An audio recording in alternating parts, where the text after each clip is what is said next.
Meus queridos amigos, hoje é quarta-feira, 30 de março, e estamos já no nosso 29º dia de Retiro Quaresmal. Para iniciar, vamos rezar suplicando a Deus. Em nome do Pai, do Filho e do Espírito Santo. Amém. Inspirai, ó Deus, as nossas ações e ajudai-nos a realizá-las para que em vós comece e para vós termine tudo aquilo que fizermos, por Cristo nosso Senhor. Amém. O texto que vamos meditar hoje é extraído do Evangelho de São João, capítulo 5, versículos do 19 ao 30. Você que sempre nos acompanha com a sua Sagrada Escritura em mãos, João, capítulo 5, versículos do 19 ao 30. Leiamos. Jesus então respondeu-lhes: em verdade vos digo, o Filho não pode fazer nada por si mesmo, ele faz apenas o que vê o Pai fazer. E o Pai faz, o Filho faz de modo semelhante. O Pai ama o Filho e lhe mostra tudo o que ele mesmo faz. E lhe mostrará obras maiores ainda, de modo que ficareis admirados. Assim como o Pai ressuscita os mortos e os faz viver, o Filho também faz viver a quem ele quer. Com efeito, o Pai não julga ninguém, mas deu todo o poder de julgar o Filho, para que todos honrem o Filho como honram o Pai. Quem não honra o Filho, também não honra o Pai que o enviou. Em verdade vos digo, quem escuta a minha palavra e crê naquele que me enviou, possui a vida eterna e não vai a julgamento, mas passou da morte para a vida. Em verdade vos digo, vem a hora e é agora em que os mortos ouvirão a voz do Filho de Deus, e os que a ouvirem viverão. De fato, assim como o Pai possui a vida em si mesmo, do mesmo modo deu ao Filho possuir a vida em si mesmo. Além disso, deu-lhe autoridade para julgar, porque é o Filho do homem. Não fiqueis admirados com isso, pois vem a hora em que todos os que estão nos túmulos ouvirão sua voz e sairão. Os que fizeram bem para a ressurreição da vida, os que fizeram mal para a ressurreição da condenação.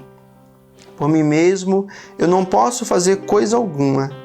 Julgo segundo o que ouço, e o meu julgamento é justo, porque não busco minha própria vontade, mas a vontade daquele que me enviou.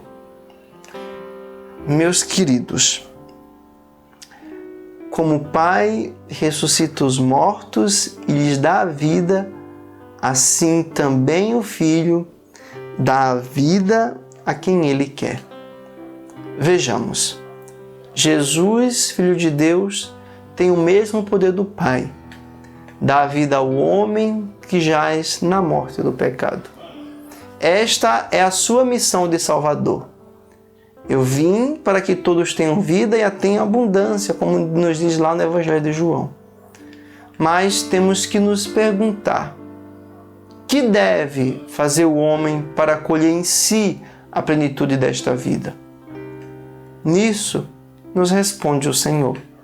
Quem ouve minha palavra, diz Jesus, e crê naquele que me enviou, tem a vida eterna, e assim passa da morte para a vida.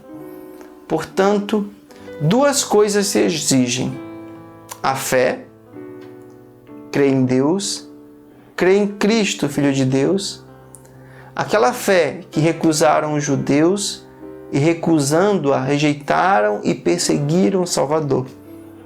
E com a fé se requer a escuta da palavra, que implica renunciar a si mesmo para aderir ao Evangelho, para seguir o Senhor. E o Senhor indica as exigências desse seu seguimento. Quem ama seu pai ou sua mãe mais que a mim, não é digno de mim. Quem ama seu filho mais que a mim, não é digno de mim. E quem perdeu a sua vida por minha causa, esse sim vai encontrá-la. Então, oferece Jesus a abundância da vida, mas nos pede a generosidade da adesão, a totalidade do amor e, portanto, da renúncia. Ele quer tudo. Ele quer o coração, quer a vontade, quer os afetos mais caros, a casa, os haveres e até a vida. Não podem as suas palavras serem interpretadas como um simples modo de falar. São exigências concretas de seu seguimento. Não tenhamos medo de ouvi-las. Mesmo se houvesse de transformar, de transtornar, de modificar completamente a nossa vida. Nem tudo, nem sempre é da mesma forma ou será pedido do mesmo modo a cada um. Mas a todos pede Jesus estarem sempre prontos a sacrificar qualquer afeto, qualquer coisa e até a própria vida quando necessário para serem totalmente fiéis em ouvir e seguir o Senhor. Quão estreita, meus queridos, e apertada é a porta que leva ao caminho da vida. E quando Jesus falava disso, ele não falava por meio de hipérbole, mas ele falava de um caminho estreito da renúncia que conduz à plenitude da vida em Deus. Porque quem perde por ele a própria vida, irá encontrá-la.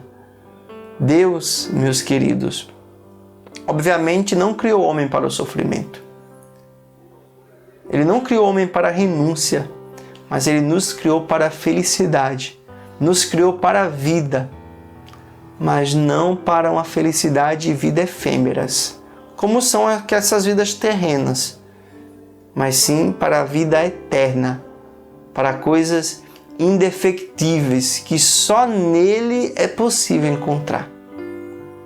Deus, porém, foge aos sentidos do homem, enquanto que as coisas terrenas, elas vão-lhe ao encalço, sabe? Iludem de todas as maneiras, levando-nos a procurar nelas a própria felicidade. Daqui nós encontramos a necessidade de regular e mortificar os sentidos, de refrear suas tendências desregradas ao gozo, jamais procurando satisfação nas criaturas. Então, hoje, na nossa reflexão, pensemos nisso. Não vamos procurar satisfação nas coisas criadas. Elas são a recordação, a lembrança de Deus. Mas vamos desejar a Deus por Ele mesmo, porque Ele nos ama, porque Ele nos deu e nos dá tudo. Então, eu fico por aqui. Para encerrar, peçamos a proteção da Virgem Santíssima. A vossa proteção recorremos, Santa Mãe de Deus. Não desprezeis as nossas súplicas e nossas necessidades, mas livrai-nos sempre de todos os perigos, ó Virgem gloriosa e bendita. Amém.